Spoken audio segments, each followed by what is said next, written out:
Friends, आज मैं आपके साथ डिस्कस करने वाला हूं मैक्रो इकोनॉमिक्स का जो चैप्टर है basic concepts of macro economics. उसके अंदर एक इंपॉर्टेंट टॉपिक है स्टॉक और फ्लो में क्या डिफरेंस है, तो वही आज मैं आपके साथ डिस्कस करूंगा। तो चलिए शुरू करते हैं। मेरा नाम है विकेश कश्यप और आप देख रहे हैं इकोनॉमिक्स की 95 प्लस सीरीज।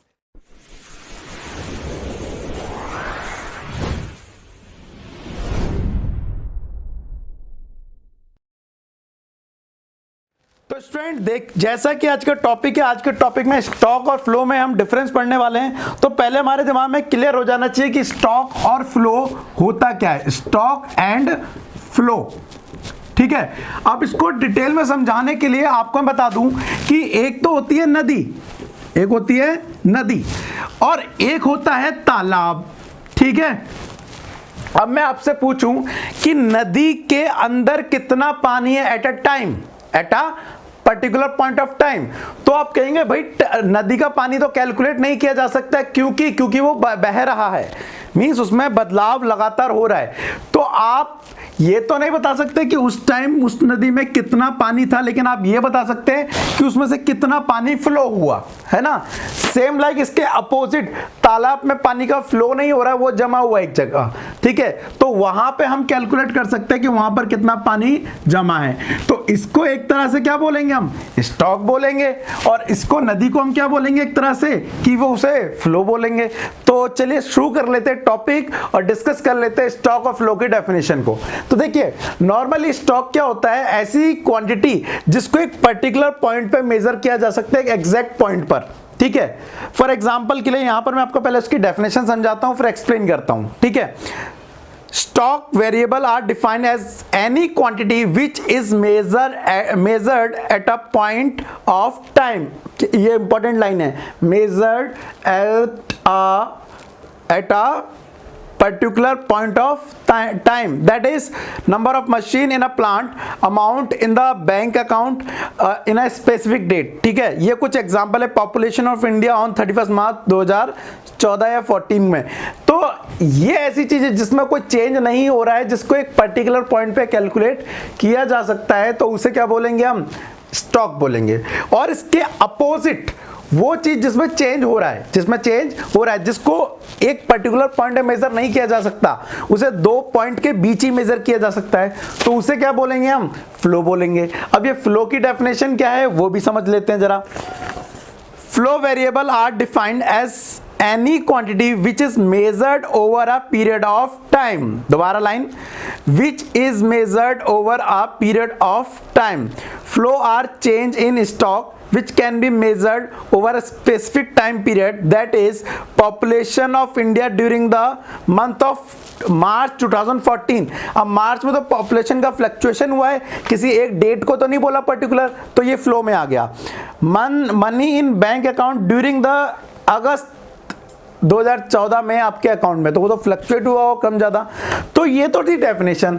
और स्टॉक और फ्लो की डेफिनेशन बता दूं तो जिसमें भी चेंज हो रहा है, उसे पर्टिकुलर पॉइंट पे मेजर नहीं कर सकते, तो उसे क्या बोलेंगे, हम फ्लो बोलेंगे। और जिसमें चेंज नहीं हो रहा है उसे एक पर्टिकुलर पॉइंट पे मेजर कर सकते हैं। पेपर में अलग अलग क्वेश्चन आ जाते हैं। बेसिक से एग्जांपल दूं, आपकी टंकी में राइट नाउ कितना पानी भरा हुआ है, राइट नाउ, तो वो क्या है, स्टॉक है। लेकिन अगर बोलो कि मोटर चालू कर दियो, पानी की टंकी भर रही है, तो उसमें कितना टाइम है, एट अ पर्टिकुलर पॉइंट कितना पानी भरा हुआ है, आप नहीं बता सकते। आपको क्या करना पड़ेगा, उसको आप ये बता सकते हैं कि 10 मिनट में हमारी टंकी इतनी भर गई है ना। तो सेम चीज, फ्लो को किसी एक पॉइंट पे मेजर नहीं किया जाता, उसको दो पॉइंट के बीच मेजर किया जाता है। ठीक है, फॉर एग्जांपल 7:30 से लेके 7:40 तक यहाँ पर जो इसमें है वो 100 लीटर पानी भर गया टंकी में, है ना। तो आपने ये क्या लिया, ये फ्लो है, क्योंकि ये दो पॉइंट पे बात कर रहा है, दो पॉइंट के बीच। और स्टॉक क्या करेगा, एक पर्टिकुलर पॉइंट पे बात करेगा। अच्छा, एक एग्जांपल, अगर मैं 100 किलोमीटर पर आवर की स्पीड से, 100 किलोमीटर पर आवर की स्पीड से, आप मुझे बताना ये स्टॉक है या फ्लो है। 100 किलोमीटर पर आवर, थोड़ा कम कर लेता हूं, एक्सीडेंट हो जाएगा, 80 किलोमीटर पर आवर की स्पीड से चल रहा हूं, बताओ ये स्टॉक है या फ्लो है। बताओ ये स्टॉक है या फ्लो है? मुझे कमेंट में करके एक बार आंसर जरूर देना ताकि पता पड़ जाए कितने लोग पढ़ रहे हैं। ठीक है, कई सारे लोगों में देखता हूं, सब लोग आंसर करना प्लीज एक बार। ठीक है, तो स्टॉक और फ्लो में आपको कई सारा कॉन्सेप्ट और कई सारे डिफरेंस पता पड़ गए होंगे। बाद बाकी मैं अपनी तरफ से भी एक डिफरेंस क्लियर करना चाहता हूं। जरा स्क्रीन पे देखिए कि स्टॉक और फ्लो में क्या डिफरेंस है। देखिए स्टॉक और फ्लो में डिफरेंस आ भी जाता है पेपर में, तो पहले स्टॉक की मीनिंग डिस्कस कर लेते हैं। जैसा कि अपन ने पढ़ा था, it is that quantity as an economy variable which is measured at a point of time. किसमें? स्टॉक में बोलना है। फ्लो में इसमें at a particular point of time बोल के क्या बोलना है? पीरियड ऑफ टाइम बोलना है। क्या बोलना है? पीरियड ऑफ टाइम बोलना है। ठीक है, दूसरा इसके बाद बेसिस में टाइम आ रहा है। स्टॉक के अंदर बोल रहा है it has no time dimension, क्योंकि एग्जैक्ट एक पॉइंट में मेजर करता है, लेकिन फ्लो के अंदर एक 2 पॉइंट के अंदर मेजर करता है, तो टाइम डायमेंशन होना जरूरी है। तो बोल रहा है it has time dimension as per hour per day per month. आपको एक मंथ के अंदर 300 रुपए मिलते हैं पॉकेट मनी। आपके पेरेंट्स की सैलरी 20,000 रुपए पर मंथ है, पर मंथ, एक टाइम पीरियड के अंदर। तो ये क्या हो गया? फ्लो हो गया। ठीक है, कॉन्सेप्ट की बात करें तो ये स्टैटिक कॉन्सेप्ट है, इसमें चेंज नहीं होता, और ये डायनेमिक कॉन्सेप्ट है, इसमें चेंज होता है। और लास्ट एग्जांपल के लिए एग्जांपल की तो स्टॉक का है quantity of money, wealth etcetera. जो आपके पास मनी है, जो आपके पास वेल्थ है, वो क्या है? स्टॉक है।